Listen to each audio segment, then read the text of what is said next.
Assalamualaikum warahmatullahi wabarakatuh. Waalaikumsalam warahmatullahi wabarakatuh.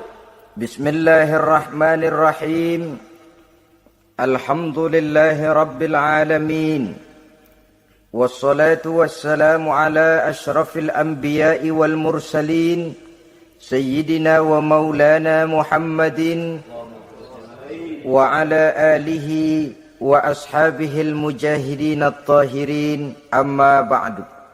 Saudara-saudara, kita maklum bahwa solat merupakan sarana yang paling efektif untuk mendekatkan manusia kepada Allah.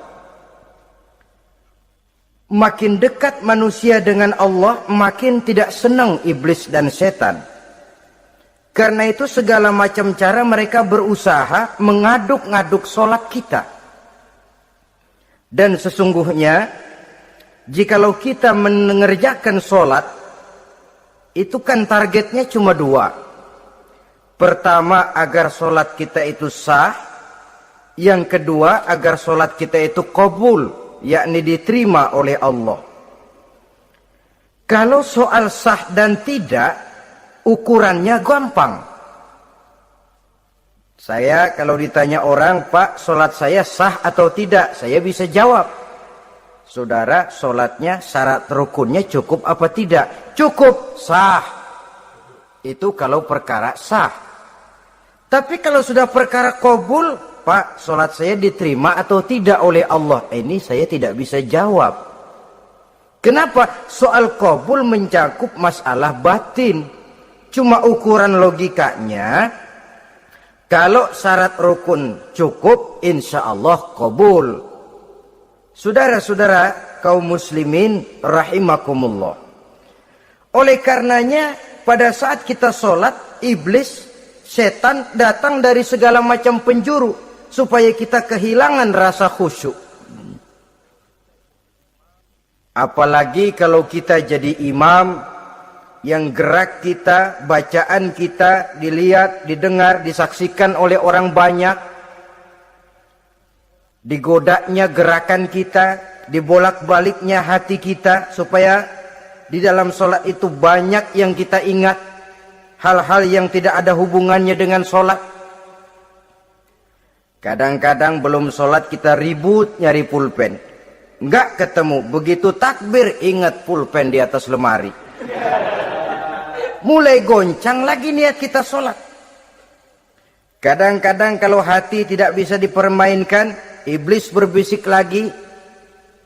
Gerakan kita dalam sholat tidak mencerminkan kekhusyuan. Kalau gerak juga ternyata masih bisa khusyuk, bacaan kita dibuatnya kita seperti dikejar-kejar waktu. Sholat isya misalnya, dengan cara kilat khusus, super singkat. Saya katakan tadi, apalagi kalau kita jadi imam, iblis mudah mendatangkan penyakit riya. Karena mengimami orang banyak, lalu supaya dikira alim, dibuatlah sholatnya itu mantep-mantep. Surahnya dicari yang panjang-panjang, paling pendek sabbihis sama wadduha. Tapi kalau sudah sholat sendirian, cukup inna a'toinakal kautsar sama kul huwallahu ahad. Kayaknya khusyuk bukan main. Kalau imam, bahasanya dipaseh-pasehin kayak orang 16 tahun di Mekah. Usolli fardhol maghribi salasa raka'atin. Saudara-saudara kaum muslimin yang berbahagia. Oleh karena solat merupakan sarana yang paling efektif untuk mendekatkan diri dengan Allah, maka orang yang khusyuk di dalam solatnya merupakan musuh utama daripada iblis. Sekarang bagaimana bisa khusyuk caranya? Kalau khusyuk 100%, rasa-rasanya sulit. Untuk sampai ke arah sana orang memerlukan tahapan. Kepada Imam Ali karramallahu wajhah baginda Nabi pernah memberikan satu tes. Ali, saya ya Rasul, kalau kau bisa sholat 2 rakaat saja dengan khusyuk, aku kasih hadiah sorban. Baik ya Rasul. Sembayang Imam Ali 2 rakaat, selesai sholat, assalamualaikum wassalamualaikum. Rasul bertanya, yang mana sorbannya Li? Tanpa nengok, Imam Ali menjawab, yang hijau ya Rasul. Setelah menjawab yang hijau, Rasul berkata, kamu tidak khusyuk Li. Kenapa? Soalnya tadi waktu sembayang mikirin, nanti kalau ditawarin sorban pilih yang hijau aja ah. Sehingga begitu ditanya, refleks menjawab, yang mana Li? Yang hijau saja ya Rasul. Oleh karena itu, menurut Al-Imam Nawawi, pada tingkatan yang paling sederhana, sudah sampai ke tingkat khusyuk, asal pada waktu takbiratul ihram ingat kepada Allah.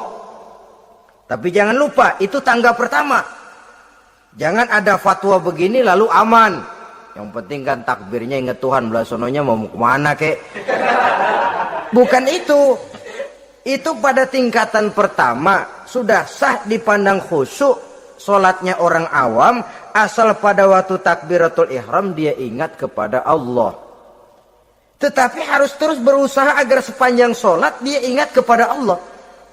Caranya bagaimana? Pertama, menanamkan diri bahwa pada saat kita sedang mengerjakan solat, yang lain tidak ada kecuali Allah.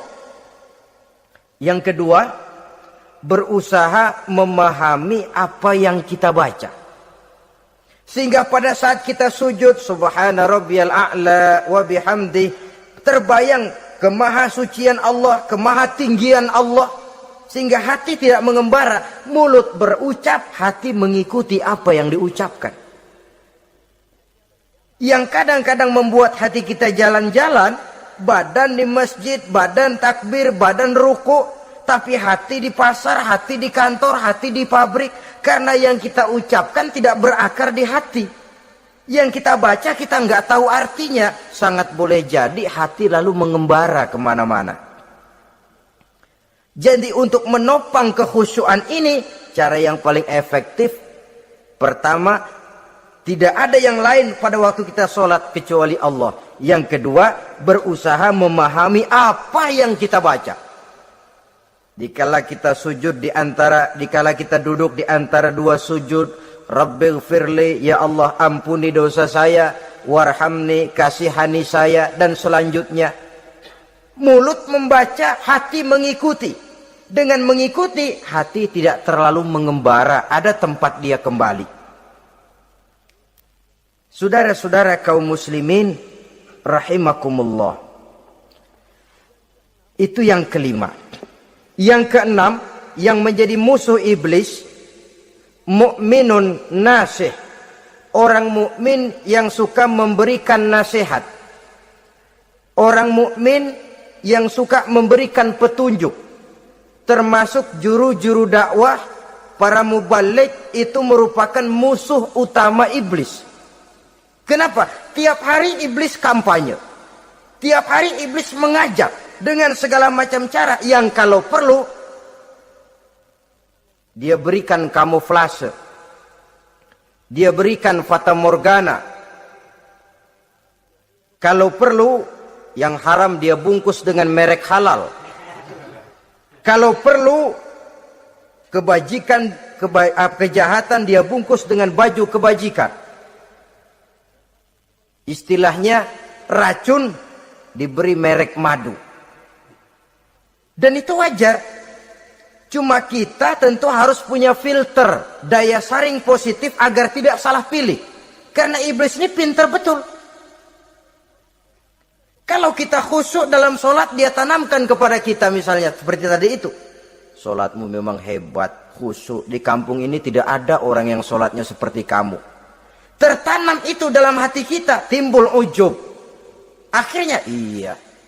Gue lihat-lihat di kampung sini kagak ada yang sembayangnya kayak gua. Nah, sudah masuk iblis. Jadi dia pandai mengikuti gerak hati dan irama denyut jantung manusia ini. Kemana kecenderungan manusia, ke situ dia masuk. Pendeknya iblis itu ibarat tukang joget, dia ngerti bener irama kendang. Saudara-saudara kaum muslimin rahimakumullah. Termasuk juru-juru dakwah, para mubalik, orang yang suka memberikan nasihat ini. Mereka memberikan filter kepada umat, kepada jamaah, jangan sampai salah pilih. Dan iblis menyesatkan kita supaya kita salah pilih. Satu contoh ringan. Kalau di depan saudara ada 2 buah gelas, yang segelas isinya jamu, yang segelas sirup. Kira-kira saudara minum yang mana? Jamu. Jamu apa sirup? Jamu. Sirup apa jamu? Jamu. Orang yang pikirannya panjang, dia pasti minum jamu. Pahit memang, getir memang, tapi besok badan sehat, tenaga kuat, gairah kerja ada, kreativitas timbul, semangat menghadapi kehidupan tumbuh. Orang mukmin, orang yang berpandangan jauh ke depan. Pandangannya panjang. Panjang kemana? Tidak cuma ke dunia, sampai juga dia memandang ke alam barzah, ke akhirat. Sholat itu jamu, pahit. Ngaji, hadir di majelis taklim, itu jamu, pahit. Sedekah, jamu, pahit. Mengeluarkan uang untuk kepentingan orang lain. Enak aja minta sumbangan, datang-datang yang nyari peres keringat banding tulang gue, lu datang-datang mau minta. Yang enak ngumpulin harta, lalu bakhil bin pelit alias medit. Itu jamu. Saudara hadirin yang saya muliakan, sedekah jamu, pahit. Puasa jamu, pahit. Jihad jamu, pahit. Tapi nanti begitu kita meninggalkan dunia, masuk ke alam barzah, apalagi pindah ke akhirat, baru terasa, aduh, nikmatnya dulu kemarin itu minum jamu, sekarang badan sehat, tenaga kuat, kerja semangat. Nikmatnya dulu saya waktu di dunia sholat, rajin ngaji, suka sodako, suka menolong orang. Sekarang terasa manfaatnya. Begitu saya berada di alam barzah, apalagi sudah dibangkitkan di padang mahsyar di akhirat nanti, terasa seluruh kebajikan yang saya kerjakan. Nah, orang yang berpikir jangka pendek, cuma ngelihat yang ada di depan hidungnya saja. Ngapain minum jamu getir, sirup nih, manis. Dia minum, dia ambil sirup, minum, manis memang pada waktu minum. Tapi besok bibir jontor.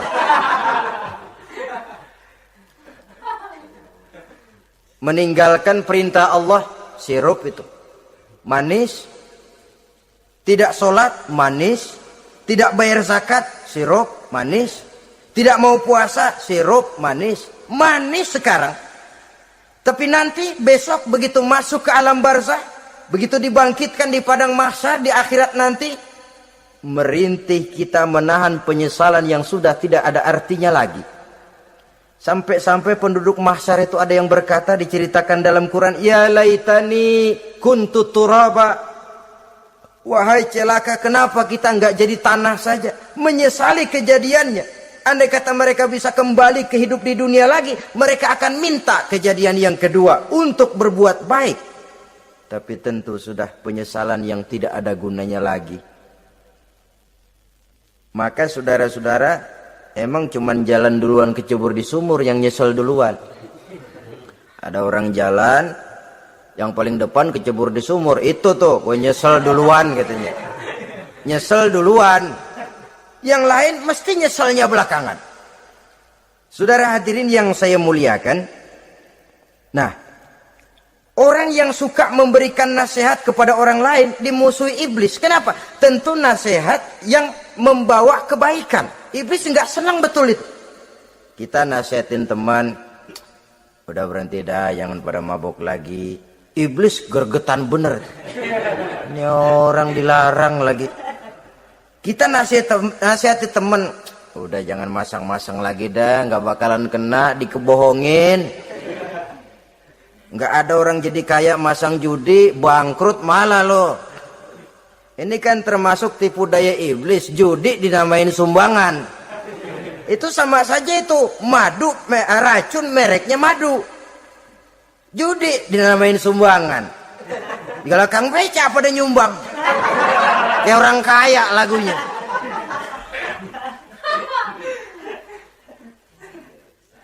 Saudara-saudara kaum muslimin rahimakumullah.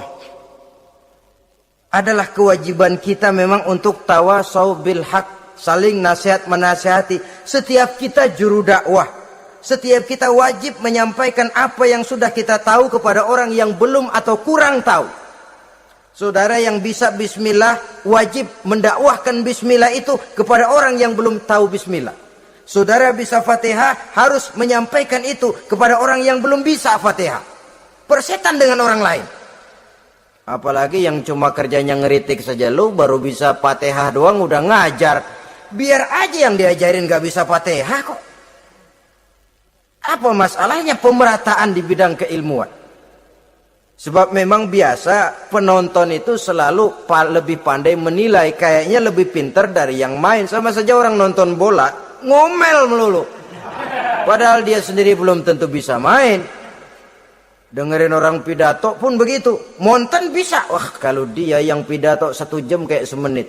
Tapi kalau si Ano tuh kita udah pegel belum juga mau berhenti. Monten bisa, coba dia suruh pidato udah 1/4 jam masih ama ba'du. Apa mau dibilang ama ba'du?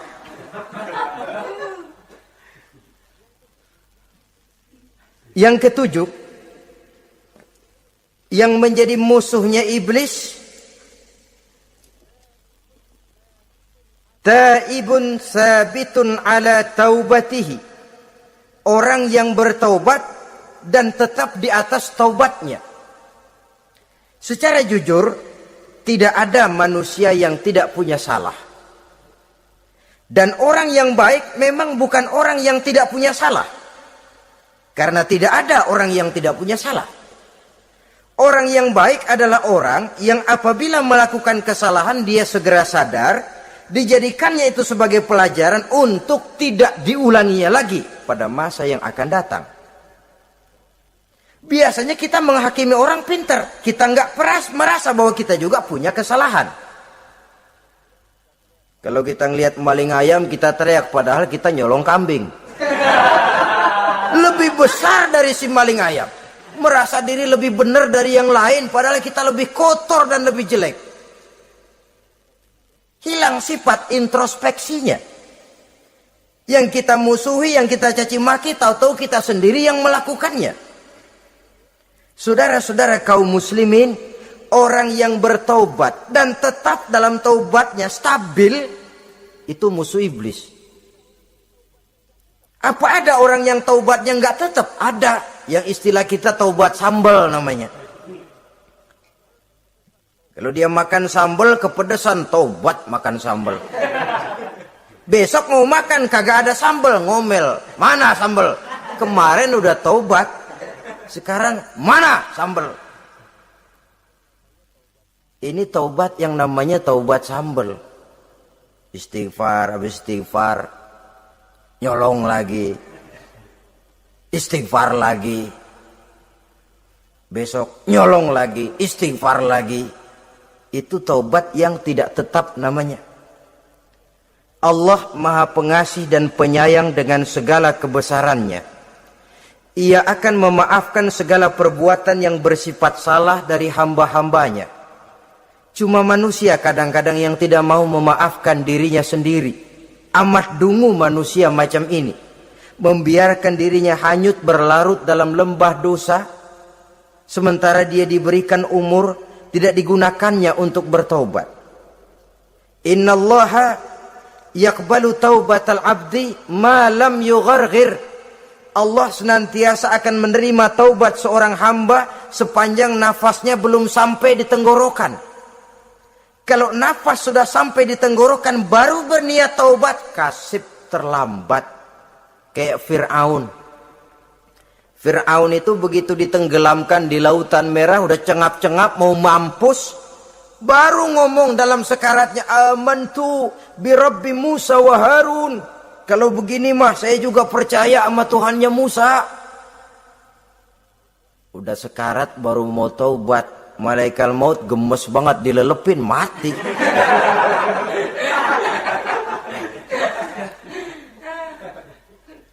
Nah, kepada adik-adik remaja, biasanya kalau sudah bicara taubat, pikiran kita, taubat mau urusan 70 tahun ke atas. Kita masih lama ini. Sebenarnya tidak. Masalah taubat adalah masalah salah dan dosa. Masalah salah dan dosa adalah masalah manusia. Sejak dia akil balik sampai ajal datang merenggut nyawa. Hidup ini tidak selalu berjalan mulus. Hidup ini tidak selalu berjalan di atas kertas putih. Kadang kita tersilap, kadang kita tersalah. Kadang situasi dan kondisi menyebabkan kita berbuat lain dari yang seharusnya. Itu kehidupan. Silih berganti. Oleh karenanya pesan Nabi, wa'atbi'is sayyi'atal hasanah. Perbuatan salah ikuti dengan kebajikan. Dosa iringi dengan taubat. Jangan nunggu. Saya untuk taubat takut nanti bikin lagi. Nah, ini namanya punya harapan mau bikin lagi. Nanti aja dah kalau tua-tuaan. Saudara, kalau dosa itu ditumpuk, itu sama saja kotoran yang menodai hati. Kalau kotoran gak rajin kita bersihin, dia akan berkarat. Dan kalau sudah berkarat, sudah sulit untuk dibersihkan.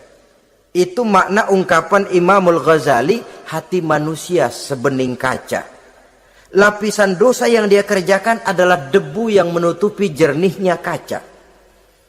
Orang yang bersih dari dosa, dekat dengan Allah, hatinya jernih seperti kaca.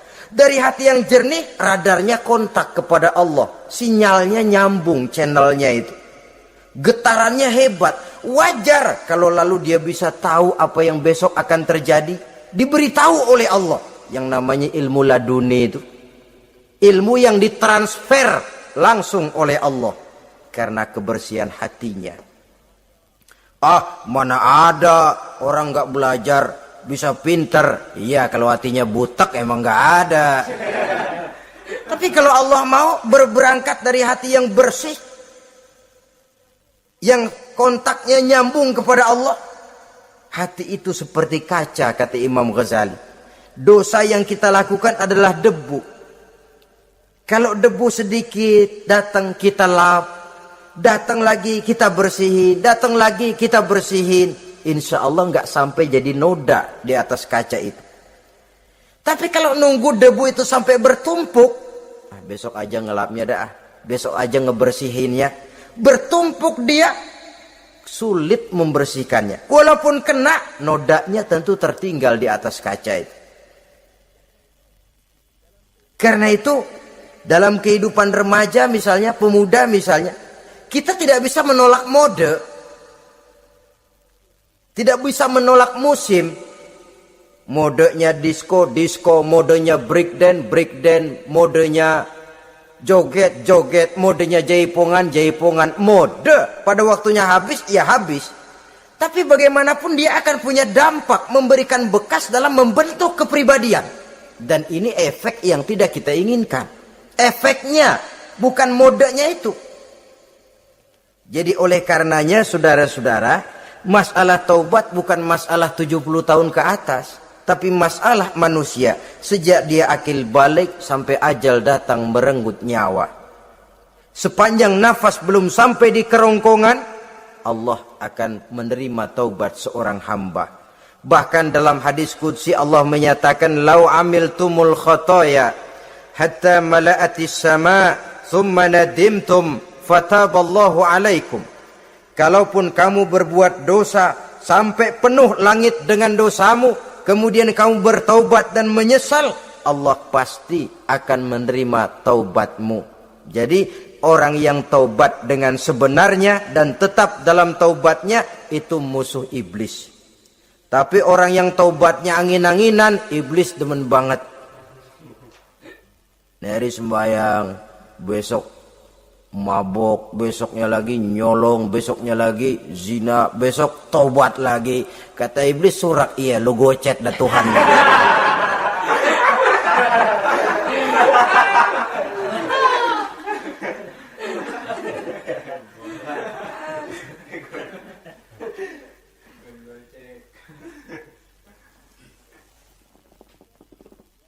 Selanjutnya, yang kedelapan, musuh iblis, musuh setan, mu'minun yudawi mu'alat taharah. Orang mukmin yang membiasakan diri selalu dalam keadaan bersuci. Baik dari hadas kecil, lebih-lebih dari hadas besar. Wudu utamanya memang untuk sholat. Tapi membiasakan wudu dalam kehidupan sangat baik sekali. Mau ke kantor, wudu dulu. Mau ke pasar, wudu dulu. Mau ngajar, wudu dulu. Apa sebabnya? Karena dalam keadaan suci, orang ada sikap memelihara kesuciannya. Kalau kita naik PPD pagi-pagi gelantungan, kalau punya wudu, hati-hati kesenggol perempuan juga sayang sama wudu. Tapi kalau enggak punya wudu, jangan kesenggol, kita nyeruduk. Ada semacam sikap apik di dalam kehidupan ini. Karena itu biasakan wudu. Untuk menjaga kebersihan diri, kebersihan zahir, kebersihan batin. Belum lagi kemanfaatan di akhirat. Sebab kata Nabi, inna ummati ya'tuna yaumal qiyamah ghurran muhajjalin min asaril wudu. Umatku di akhirat nanti akan datang menghadap Allah dengan muka berseri-seri, bersinar-sinar dari sebab sering wudu. Sehingga tidak usah mengaku pun Rasul akan memanggil karena muka yang sering tersentuh air wudu ini. Mu'minun yudawi mu'alat taharah. Orang mukmin yang selalu membiasakan diri berada dalam keadaan suci, berwudu. Kita lihat ajaran wudu ya. Dari sejak bacaan-bacaannya saja itu sudah membawa manfaat. Lalu dari segi bahwa kita manusia sering tersilap melakukan dosa-dosa kecil. Dosa-dosa kecil itu oleh air wudu dia rontok. Tangan kita suka colak-colek. Pada saat membasuh dua tangan, Allahumma inni as'alukal yumna wal barakah wa a'udzubika minasyu'mi wal halakah. Dosa yang ada di tangan itu rontok. Mata kita suka pelotot-pelotot, enggak karu-karuan. Pada saat membasuh muka, nawaitu raf'al hadasil asghar. Dosa yang ada di mata rontok. Dari segi pembersihan batin. Belum lagi dari segi pembersihan zahir. Sehari semalam kalau 5 kali saja kita terkena air wudu, itu sudah menjaga kesehatan dan kebersihan.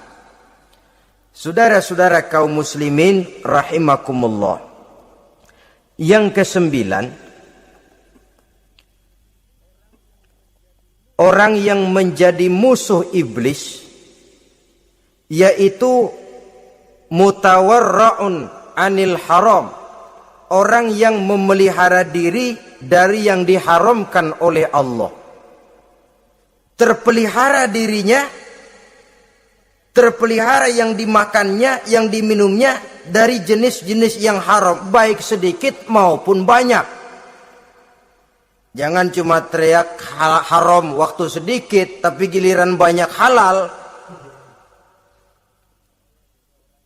Sama saja orang dikasih tahu, itu ada cerita anak-anak, Pak Haji punya anak main judi, dikasih tahu, Pak, anak bapak main judi, astagfirullah katanya. Tapi menang Pak, alhamdulillah.